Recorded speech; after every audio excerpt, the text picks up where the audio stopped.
every prison compound I've been to has a bird lady or a cat lady, because people in prison love animals. So there was a woman at the Dublin prison, and she had like a 45-year prison sentence. She was older. I think she took it to trial. She probably had a 5-year deal on the table, which is just tragic.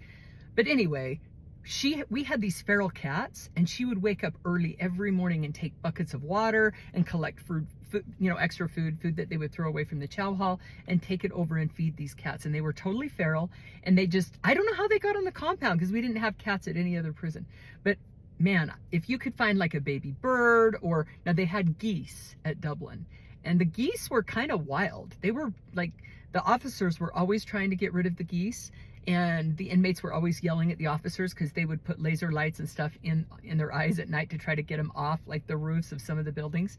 But I heard now they've closed the Dublin prison, and I heard now that the geese are just running through the units, like that it's kind of turned crazy. The geese have taken over the prison, which makes me really sad. But the main thing that at Dublin, this was weird too, there were obese squirrels. So we fed them so much, they were big and fat, they could hardly even walk, which is so strange.